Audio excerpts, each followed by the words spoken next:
ఇవాళ ప్రపంచ స్థాయిలో ఇంటర్నేషనల్ మీడియా మాట్లాడుకునే రెండు అతి ముఖ్యమైన అంశాలు. ఒకటి మనందరికీ తెలుసు, పుతిన్ భారత్ రావడం. సో ఆల్రెడీ ఈయన అరైవ్ అయిపోయారు. 7 o'clock కదా, ఇది మనకి 8 PM వీడియో. ఇంకొక అతి ముఖ్యమైన విషయం ఏమిటి అంటే ఈలాన్ మస్క్ యొక్క భవిష్యవాణి. అంటే పుతిన్ గారు రష్యా నుంచి బయలుదేరుతున్నప్పుడు మీకు ఇంటర్నేషనల్ మీడియాకు ఒక ఇంటర్వ్యూ ఇచ్చారు.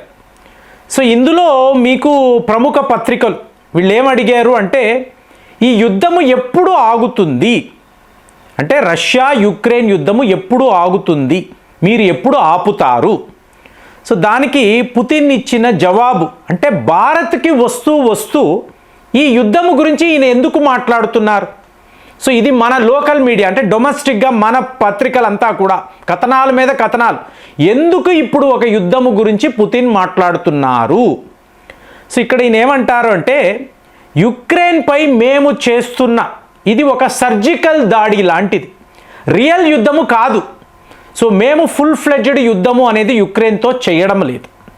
కానీ ఒకవేళ నాటో వాళ్ళు మాతో యుద్ధము చెయ్యాలని అనుకుంటే, నేను 100 సార్లు చెప్తున్నాను, యూరోప్లో ఉండే ఏ ఒక దేశం మీద కూడా రష్యా దాడులు చెయ్యాలని అనుకోవడం లేదు. కానీ నాటో ఈ యుద్ధాన్నే కోరుకుంటున్నారు అనుకోండి, రష్యా ఎప్పుడూ సిద్ధముగా ఉంది. ఇది వాళ్ళ ప్రాబ్లం. వాళ్ళకి యుద్ధము కావాలి అంటే మేము యుద్ధాన్నే ఇస్తాము, వద్దు అనుకుంటే మేము ప్రశాంతంగా జీవిస్తాము. సో ఇలాగ చెప్పేసి ఈయన భారత్ బయలుదేరారు.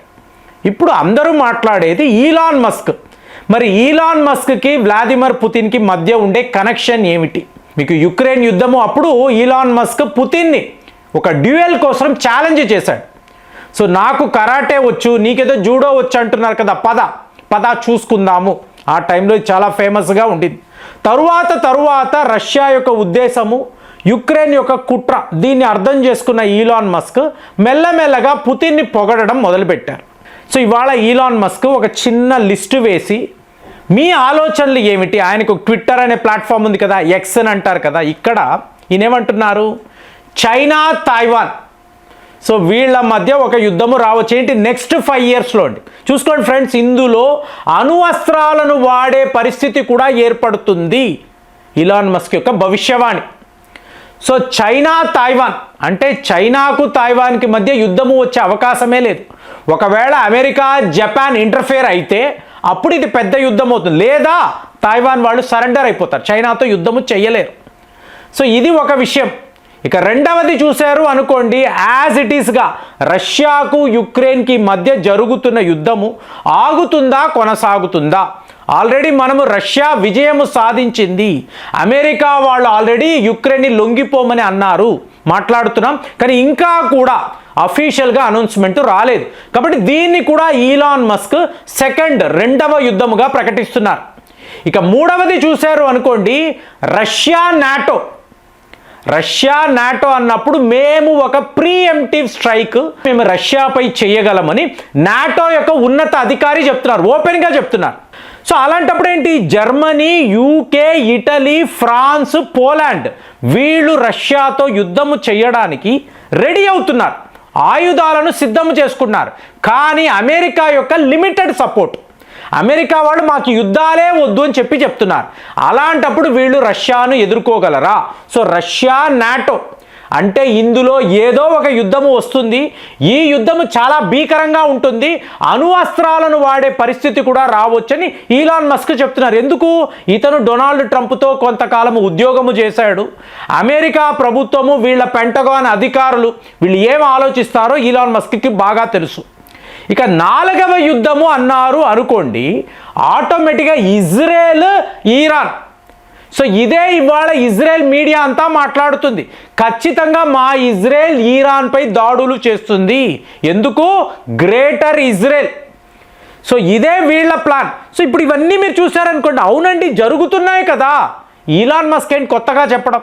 ఇప్పుడు ఇజ్రాయెల్ పాలస్తీనియా యుద్ధం ఉంది కదండి, ఇజ్రాయెల్కి ఇరాన్కి మధ్య యుద్ధాన్ని చూసాం కదా. అంటే మీరు గమనించాలి, 2021లోనే ఇతను ఇలాంటి ఒక ప్రిడిక్షన్ చేశాడండి, ప్రపంచంలో పెద్ద పెద్ద యుద్ధాలు వస్తాయి నెక్స్ట్ 5 years అని అన్నాడు. ఎక్కడ వచ్చేయండి అంటే రష్యాకును యుక్రెయిన్కి. ఇక్కడ మనం చూడాల్సింది రష్యాకు యుక్రెయిన్ కంటే కాదు కదా, 50 దేశాల గురించి మనం మాట్లాడుతున్నాం. ఇందులో అమెరికా నుంచి నాటో దేశాలు, యూరోప్ యూనియన్ అందరూ ఉన్నారు కదా. సో అందరూ యుక్రెయిన్కు ఆయుధాలు ఇచ్చారు కదా. కాబట్టి ఇది ఒక భారీ యుద్ధమే, ఇదేం చిన్నది కాదు. రష్యా ఏదో వెళ్ళి యుక్రెయిన్ మీద యుద్ధము చేస్తుంది కాదండి, చాలా పెద్ద యుద్ధం. సో అలాంటప్పుడు మీకు ఏమైపోయింది, ఈలాన్ మస్క్ చెప్పింది జరిగింది. అలాగే భారత్కిను చైనాకు మధ్య కూడా ఒక యుద్ధము రావచ్చు అని 2021లో ఈలాన్ మస్క్ చెప్పారు. సో చెప్పడం మొన్న మనం చూసాం, ఒక చిన్నపాటి కాన్ఫ్లిక్ట్ అని మనం అనుకోవచ్చు. ఆపరేషన్ సింధూర్ ఒక చిన్నపాటి దాడి అండి, కానీ ఇన్వాల్వ్ అయిన దేశాలు ఎవరు?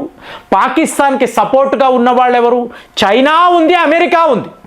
సో వాళ్ళ ఆయుధాలు ఉన్నాయి, వాళ్ళ యుద్ధ విమానాలు ఉన్నాయి, మిజైళ్ళు ఉన్నాయి, మీకు రాకెట్ ఫోర్స్, మీకు అలాగే ఎయిర్ డిఫెన్స్ సిస్టమ్ మొత్తము ఉన్నాయి కదా. అయినా కూడా మనతో నిలబడలేకపోయారు. సో అలాంటిది మీకు ఈలాన్ మస్క్ చెప్పిన భారత్ పాకిస్తాన్ యుద్ధం. ఇవాళ ఏం మాట్లాడుతున్నాడు ఆయన, 5వ యుద్ధము భారత్కి పాకిస్తాన్ మధ్య రాబోతుంది అంటే ఆటోమేటిక్గా చైనా అమెరికా కూడా ఎన్నో కుట్రలు రోజు మాట్లాడుతున్నాం కదా. సో సిఐఏ వాళ్ళు బంగ్లాదేశ్ నుంచి మన మీద కుట్రలు చేస్తున్నారు కదా. ఇది మీకు చిలికి గాలివానలాగా ఒక పెద్ద యుద్ధముగా మారవచ్చు.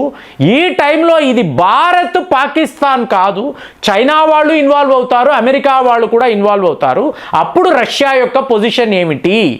సో ఇలాగా ఇతను 5 యుద్ధాల గురించి మాట్లాడుతున్నాడు. అంటే మీకు పాకిస్తాన్ నెక్స్ట్ 5 ఇయర్స్లో బలూచిస్తాన్ విడిపోవచ్చు, అలాగే మీకు ఖైబర్ పాఖ్తూన్ఖ్వా విడిపోవచ్చు. అక్కడ ఉండే పాకిస్తాన్ సీడెడ్ భూమిగా ఇచ్చిన సాక్స్గామ్ వ్యాలీ, ఇది సీడెడ్ భూమి కదా, మనది కదా, పీఓకేలో ఒక భాగం కదా. సో దీనిని వెనక్కి తీసుకునే ప్రయత్నాలు కూడా భారత్ చెయ్యవచ్చు. సో చేసినప్పుడు ఏమవుతుంది, చైనాతో డైరెక్ట్ కాన్ఫ్లిక్ట్. చైనా వాళ్ళు ఇవాళ యాజ్ ఇట్ ఈస్గా భారత్తో యుద్ధము చెయ్యలేరు, కానీ వాళ్ళ భూభాగాలు అంటే మన భూభాగాన్ని వాడు స్వాధీనము చేసుకొని కబ్జా చేసుకొని మనం వెనక్కి తీసుకోవాలన్నప్పుడు యుద్ధము చేస్తాడు కదా.